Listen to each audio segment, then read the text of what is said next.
Olá, amigos! Hoje é 14 de abril e nós vamos brincar um pouco de arqueologia bíblica. Tá na moda a arqueologia tipo Indiana Jones, não é verdade? Pois bem, agora nós vamos ter uma pequena amostra, vocês vão ter uma pequena amostra de uma arqueologia bíblica, mas não tipo Indiana Jones, né?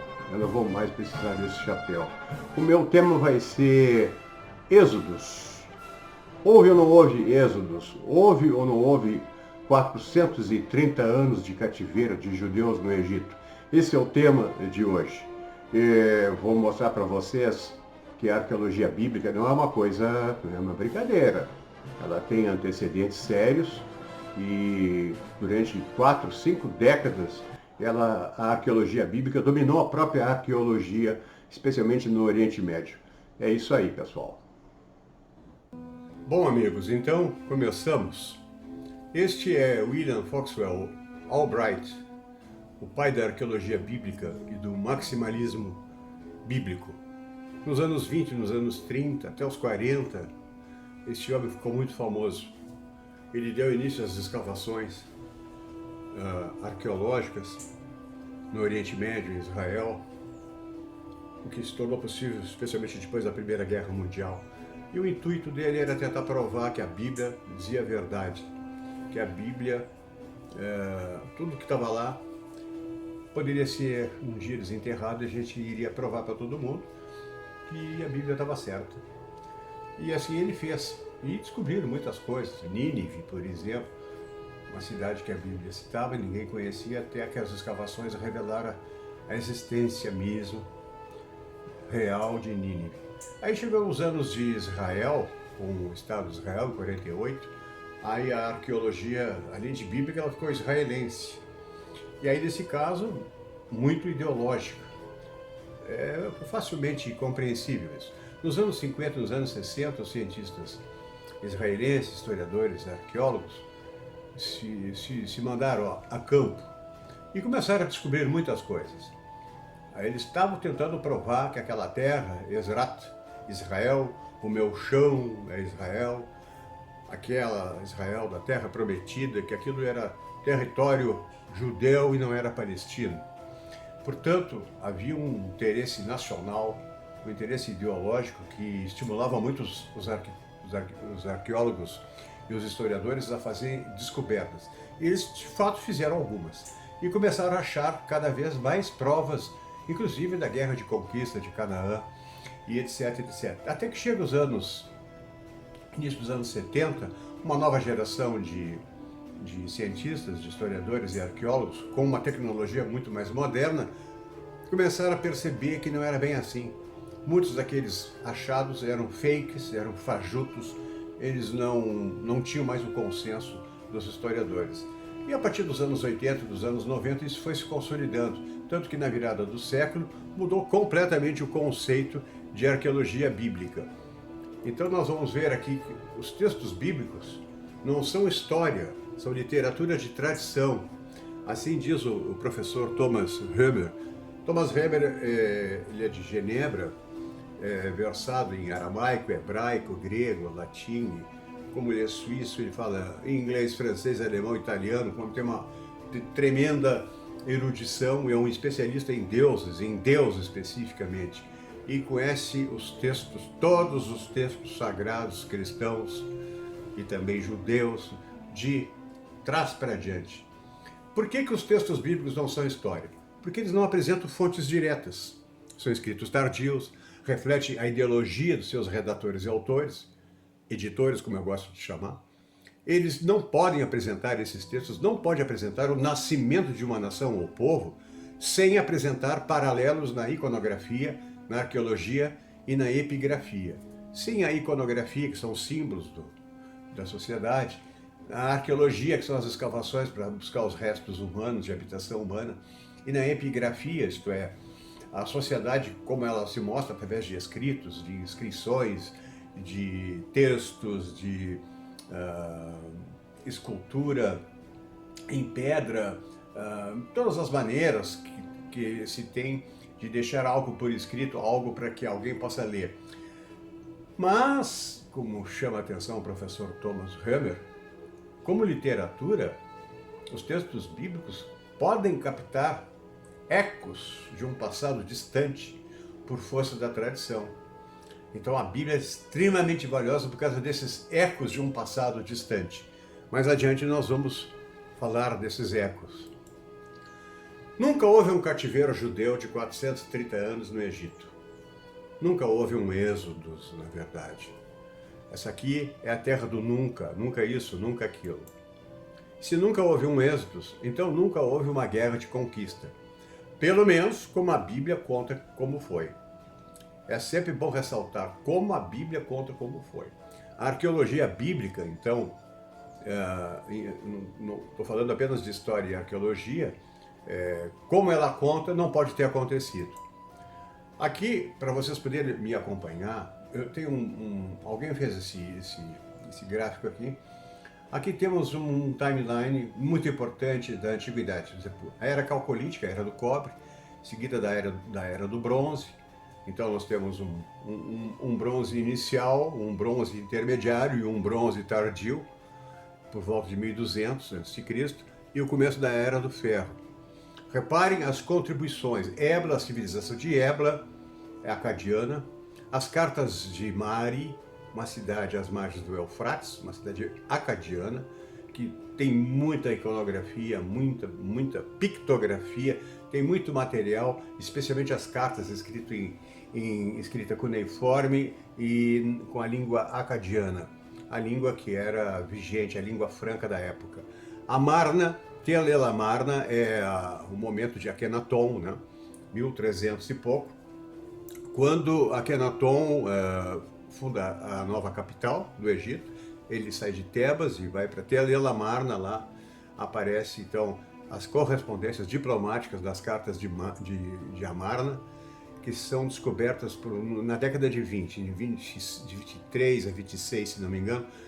Um monte delas são descobertas, então tem-se o material por escrito, assim, fechando a história das relações do Egito com os hititas, o reino do Mitanni, etc.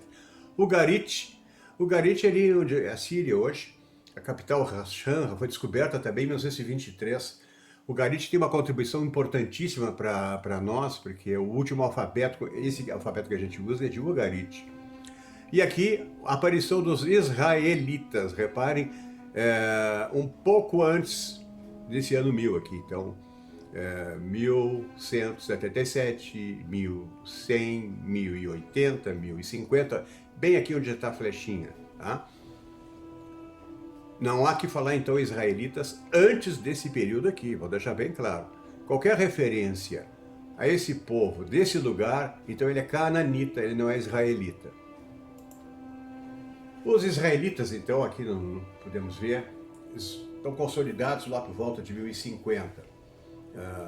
Logo em seguida, no ano 1000 e logo adiante, vai aparecer o período dos reinos, que o livro dos Reis 1 e 2 da Bíblia detalha perfeitamente. Há muitos paralelos e muitas fontes citadas ali que fecham com a assiriologia, fecham com os que se descobriu na Assíria, dos textos. Os assírios, esse ano que está em destaque aqui, 722, é quando a Samária é inteiramente destruída. O Reino do Norte, então, o Reino do Norte, no norte, Reino de Israel, chamado, e no sul, Reino de Judá. Acaba o Reino do Norte. O Reino de Israel desaparece. As 10 tribos nunca mais foram vistas. A terra do nunca, como eu disse. Os babilônicos, aqui 586, Nabucodonosor II invade Jerusalém, destrói o templo e começa o cativeiro babilônico. Aqui em diante, os israelitas são chamados de judeus por conta do judaísmo. 539 é a volta. Então isso aqui é mais ou menos a história do segundo templo. Existe um fato histórico muito importante, que é o fim da Era do Bronze, e ela foi precipitada pela invasão dos povos do mar. Aqui aparecem nas flechinhas as origens prováveis deles. Eles são levas de invasores que trazem famílias. Houve uma grande catástrofe no Mediterrâneo, ou terremoto, não se sabe, procura-se saber ainda, o que fez povos inteiros, milhares e milhares com famílias, se bandearem para o lado do Oriente. E aqui, chegando, eles vão destruir as 3 grandes cidades-estado, Meguido, Hazor e Gezel. As cidades cananitas são destruídas aqui. Os hititas desaparecem da face do mapa. Os ugaritas aqui também desaparecem da face do mapa. Os egípcios também são atacados, são defendidos por Ramsés III, já no segundo momento. Isso aqui mudou completamente o mapa da história, virou o mundo de cabeça para baixo. A população que vivia, os cananitas que viviam aqui, agora migram para as montanhas. E a partir desse instante eles vão ser reconhecidos como israelitas. Somente agora israelitas. Tanto como povo israelita, como nação israelita, ou reino, como nós veremos, como vimos no quadro anterior, 1050, depois os reinos, bem essa época que se consolida, então é o que dá para falar de israelitas mesmo. E aqui está o grande medo, o grande complexo de escravidão de Israel, é o Egito. Essa imagem belíssima, uma máscara de ouro, é encontrada no Museu de Israel, Faraó em Canaã, uma história que nunca foi contada. Quem for a Israel pode entrar nesse museu. Eu tenho na descrição desse vídeo um link do YouTube que mostra, são 30 minutos, se não me engano. As imagens lá dentro são belíssimas. Faraó em Canaã, quer dizer, a presença egípcia em Canaã. Esse aqui é eu tirei desse vídeo. É um espelho, uma máscara de ouro, mas embaixo é bronze, bem polido, que as egípcias usavam para se mirarem. Aqui uma cena do sul do Egito, ao sul de Tebas, isso aqui quase na Núbia. É o lugar mais bonito do Egito, mais bonito do rio Nilo. O que a história ocultou? A história vem ocultando há muito tempo isso. Terras egípcias do século XVIII ao IX, reparem, século XVIII, então os anos 1700 até o ano 900, são muitos séculos. Eu representei como quadrados aqui, fica mais fácil de ver, o território egípcio propriamente dito e o território egípcio ocupando Canaã. Canaã, nos tempos muito primitivos, antes do século XII, eram chamados pelos egípcios de Retenu. Eles usavam essa palavra se referindo aos habitantes dessa região aqui. O Museu de Israel, esse como eu falei, ele vai nos entregar, aqui tem uma visão de uma das salas de exibição, é um museu arqueológico e histórico. Por exemplo, a descoberta dessa pedra aqui, em Bet-Shean.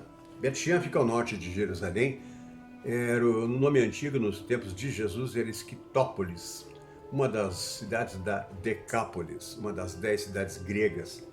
O Egito fortemente presente em Israel. Aqui é uma homenagem a Ramsés II, que aparece na forma de Amon-Harat, aquele do sol do meio-dia. Essa estatueta é uma cópia, o original está num museu. Essa estatueta foi encontrada nessas escavações embaixo das ruínas romanas. Quem vai em Bet-Shean vai encontrar as ruínas romanas. Abaixo do nível das ruínas romanas está a presença do Egito, aí séculos e séculos antes. Então aparece agora que o original foi colocado no museu, fizeram uma réplica. Não é porque a réplica é tosca, não, o original também é tosco. Isso prova que foi feito por alguém lá em Canaã. Não, se não foi feito na terra do Egito, senão o artista seria melhor, com recursos muito maiores e melhores e mais ricos. Isso aqui é uma homenagem tosca, não deixa de ser uma homenagem religiosa de uma guarnição militar presente nessa cidade de Bet-Shean. Esse museu nos traz isso aqui, ó. Primeiro contato egípcio, olhem a data, 1850, isso aqui é século XIX, são 19 séculos antes da Era de Cristo. Os cananitas colonizam o Delta Ocidental. Preste bem atenção no que está escrito aqui, cananitas colonizam o Delta Ocidental. E há um contato egípcio, volta lá no sul de Canaã.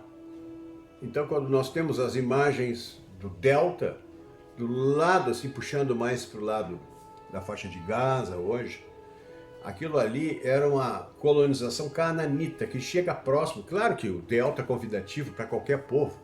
Lá nunca houve fome no delta do Nilo, né? O segundo contato egípcio, já pulamos aqui para o século, para 1014, o século XV. Aqui temos a rainha Hatshepsut. Aqui o Império Egípcio está em peso em Canaã. Isso também está refletido na... Desculpe, eu disse Hatshepsut, não. Aqui está refletido, logo em 1385, as cartas de Amarna, do faraó Akhenaton, a correspondência diplomática que ele trocava com hititas e trocava com o reino do Mitanni. A presença militar egípcia continua forte como nunca. 1300, aqui logo em seguida nós vamos chegar no tempo do Ramsés II, na Batalha de Kadesh de 1259. O controle egípcio sobre Canaã cada vez fica mais forte. Mas aí vem o revés. Nessa data aqui, escolhida pelo museu, os povos do mar aparecem. E aqui é o enfraquecimento da mão egípcia sobre Canaã. E o fim do império, lá por volta de 1130, o império egípcio se recolhe, se retira. Ele vai voltar mais tarde, com 1940, com o Shishak, como eu vou falar mais adiante, mas aqui se enfraquece bastante. E esse aqui é o momento, quando sai o Egito, aí vai nascer Israel, na verdade. Porque a invasão dos povos do mar faz os povos costeiros migrarem para terras ruins, Judá, por exemplo. Uma terra muito ruim, montanhosa, pedregosa, chuva incerta, muito frio no inverno, ruim de plantar, é bom de criar cabra, a única coisa que tem lá. Jerusalém era muito pequeno, muito pequeno. Não tem o esplendor que a Bíblia nos conta, não é verdade? Não tem nenhum esplendor. Aqui, um apanhado geral do Egito e Canaã. Cada linhazinha que eu procurei representar aqui é um século. Então nós temos vários séculos aqui. Repare a linhazinha branca aqui, ó. Século VIII. Isso aqui foi a última incursão egípcia do faraó Necal, ou Neco, que ele entra em confronto com o rei Josias, e o rei Josias morre na batalha. Reparem, se houve um êxodo, quando foi que ele aconteceu? Escolha uma data aqui. Não dá para colocar o êxodo em nenhuma data aqui. Pelo seguinte motivo. O Egito, aqui está o delta do Nilo, que foi lá no século XVIII, no século XIX, 1850, aparece uma colonização cananita aqui. Então era comum haver semitas aqui, esses semitas aqui. Sempre foi. E eles foram para lá voluntariamente, atraídos pela riqueza, fugindo da fome, da seca, desses desertos bravos aqui. Não há data para o Êxodo. A Bíblia conta o Êxodo como se Moisés tivesse tirado a turma dele, quase 3 milhões de pessoas. Nós vamos ver que isso é impossível. De qualquer modo, ele sai do Egito e vai para onde? Ele estava aqui, ele saiu do Egito e foi para o Egito. Ele teve 40 anos passeando lá no deserto, até que eles fazem a Guerra da Conquista e o Josué, em vez de Moisés, invade essa região. Mas repara, continua sendo Egito. Do século XV até o século XII, é tudo Egito. Aqui é representado em verde. É como se eu vivesse na Flórida, nos Estados Unidos, eu vivesse na Flórida e o faraó dos Estados Unidos me oprimisse muito. Aí chega uma hora que eu quero fugir dos Estados Unidos. Aí eu consigo permissão dele, jogo uma praga nele, ou jogo 10 pragas nele, e fujo e vou para Nova York. Só que eu saí dos Estados Unidos e fui para os Estados Unidos. Foi a mesma coisa. Ó, aqui é 1.500 quilômetros. Mais fácil seria 350 quilômetros aqui, saindo do Cairo, digamos que foi da capital, para ir para Canaã. Ora, o êxodo também é impossível geograficamente. Mas tem outros motivos ainda. O verdadeiro motivo de Israel contar essa história, dos redatores bíblicos, contar essa história do êxodo, é um complexo de escravidão cananita danado deles. Isso aqui é a imagem do complexo de escravidão. Isso aqui, sem dúvida nenhuma, é um semita, reconhecido pela barbicha. Em Meguido, uma cidade-estado gigantesca, canaanita, aparece a dominação, os judeus, os cananitas, puxando carroça aqui. Literalmente puxando carroça. Repare o símbolo aqui, ó, do antigo império egípcio com o sol Ra no meio.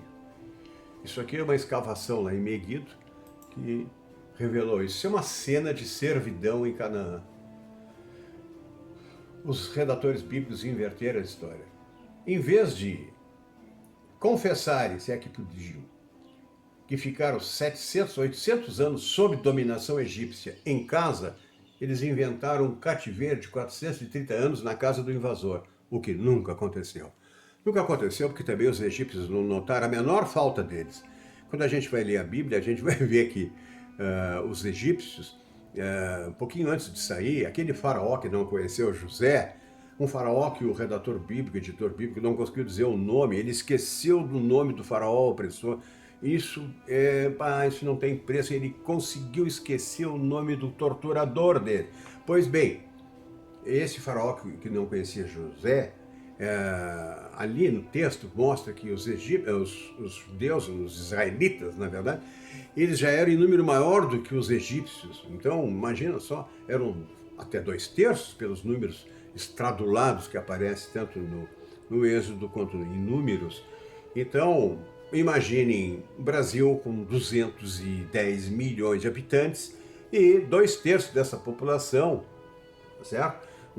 Digamos assim, uns 160 milhões de brasileiros resolvesse sair da noite para o dia, fosse para alguma cidade, algum país latino-americano.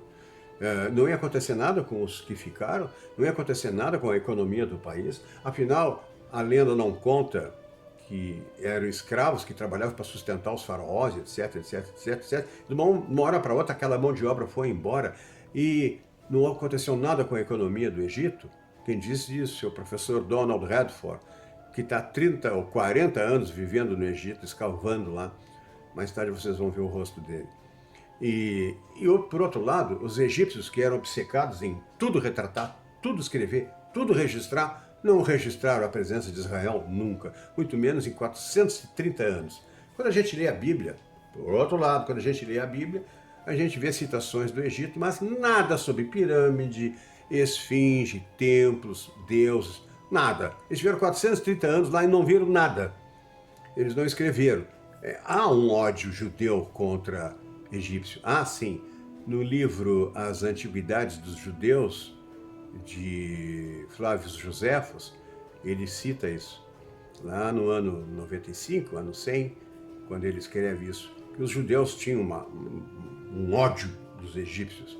É compreensível até certo ponto, mas o verdadeiro motivo é por causa dessa servidão em Canaã.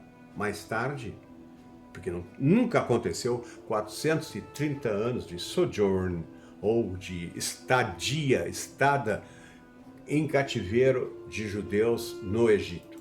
Nunca houve. Aqui um retratinho do Ramsés II, o Ramsés II, 1279, 1213. Ele viveu bastante. O domínio egípcio em Canaã começa com Tutmés, 200 anos, Tutmés IV, 200 anos antes de Ramsés II. Aqui é o Império Militar. Tutmés é o primeiro grande militar egípcio. Até então a ocupação era mais econômica, comercial, etc. Até que em 1259, a batalha contra os hititas, bem onde está assinalado aqui, e na cidade de Kadesh.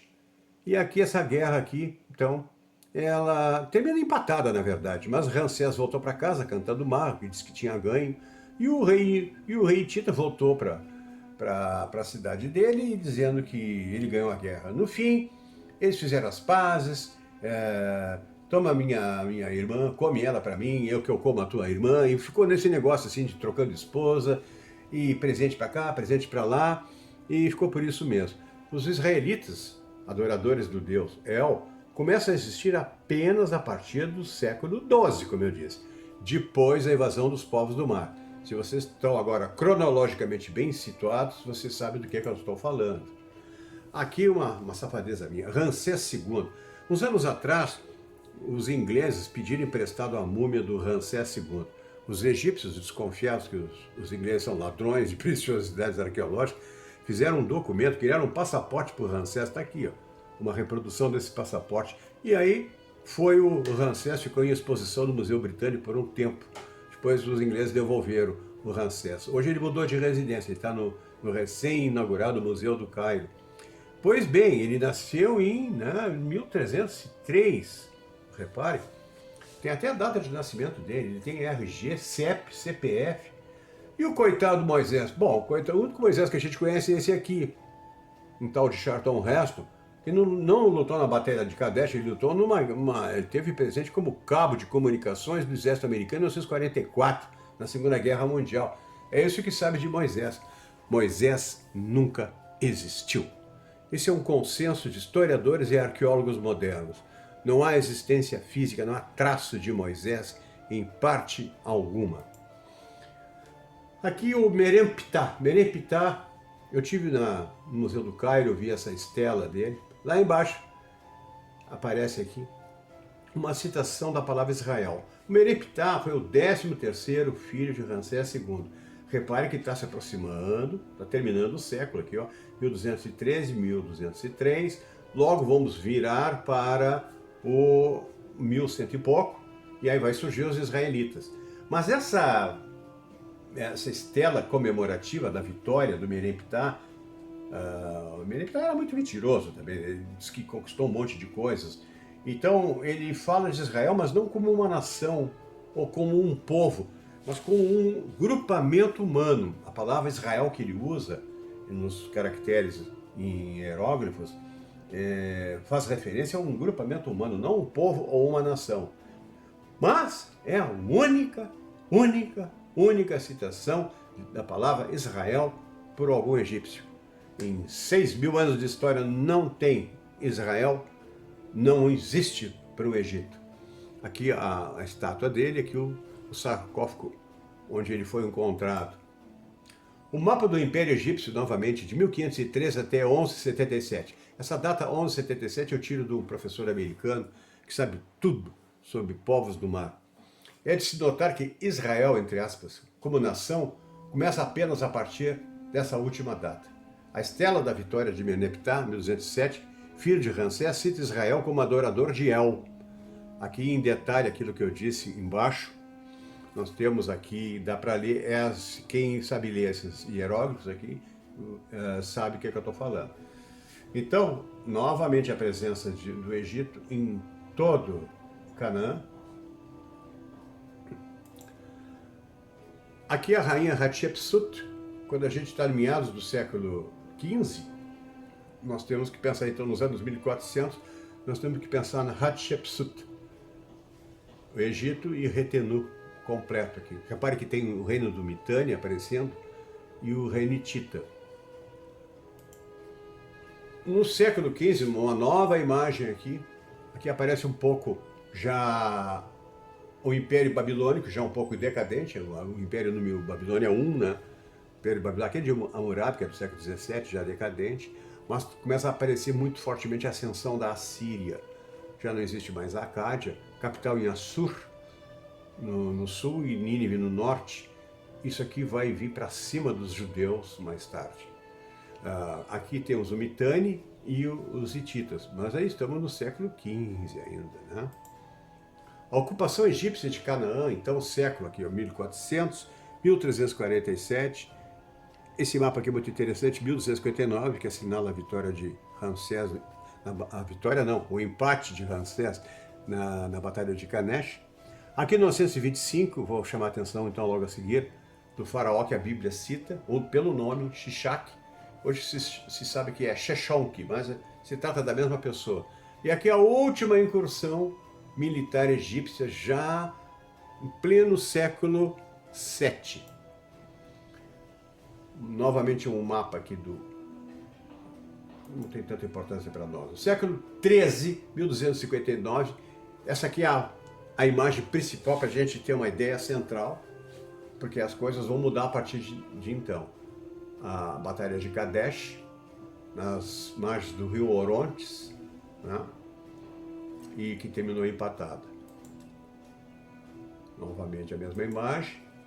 E aqui, lá numa parede, lá no tempo de Karnak, em Luxor, aparece esse soldado cananita preso na campanha do faraó Sheshonq, em Canaã, 925.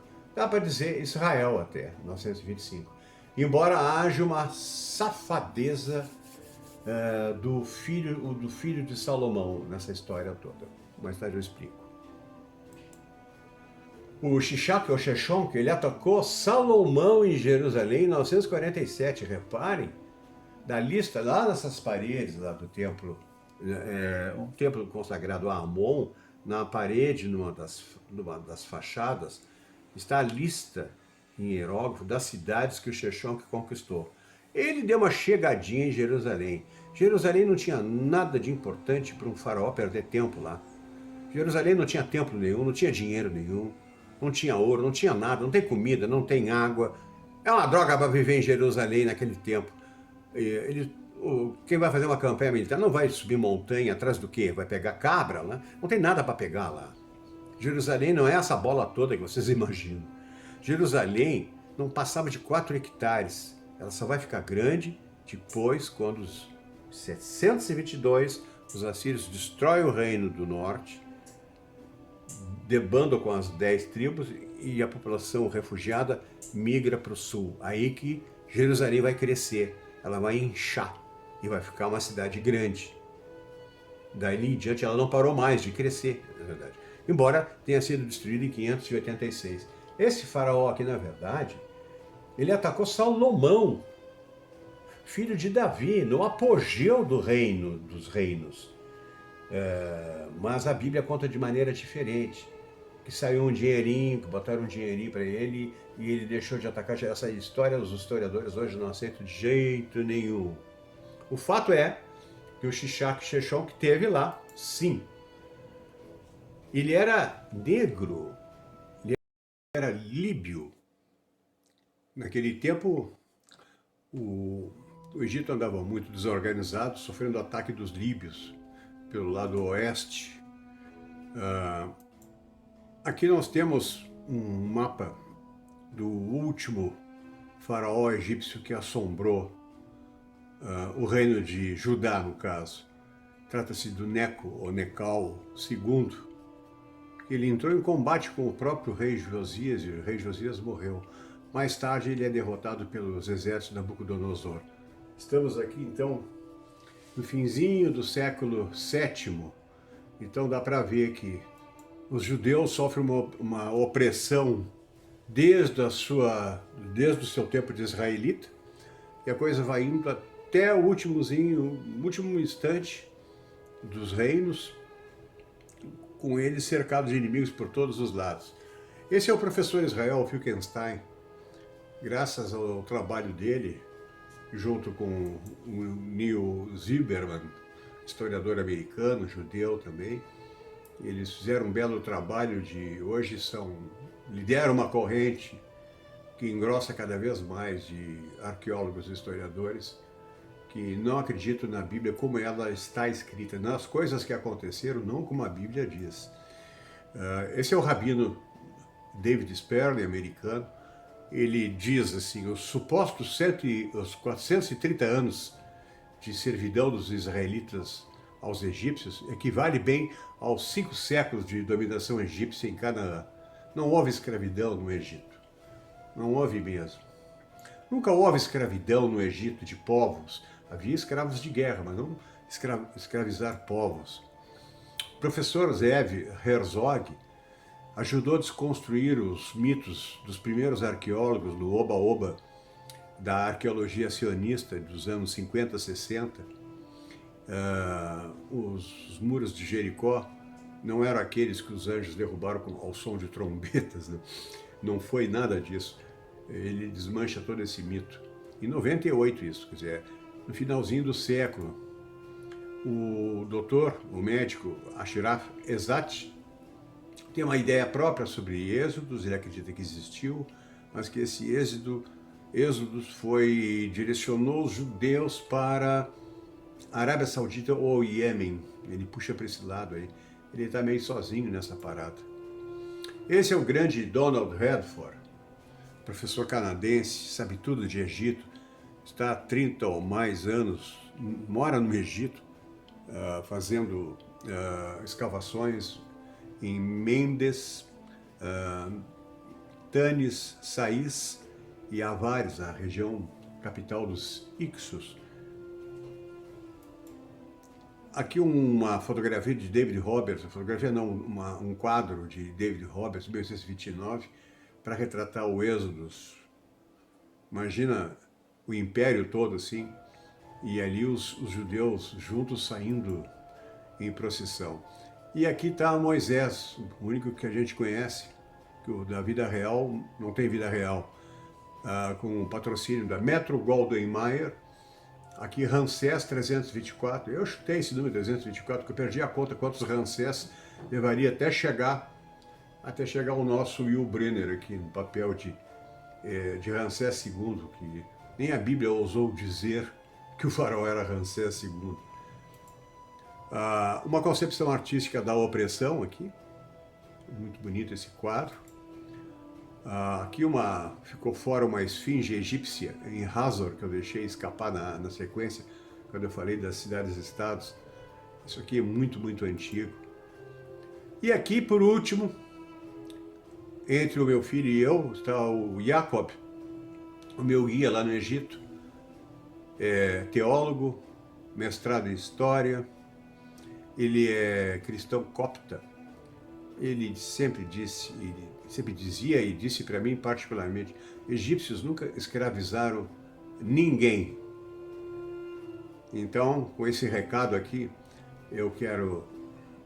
com essa última nota, eu quero encerrar o trabalho, mostrando que a Bíblia não é um livro de história, é uma literatura de tradição, mas que contém ecos de um passado muito remoto, que aí a tradição se transforma numa quase história, numa quase realidade.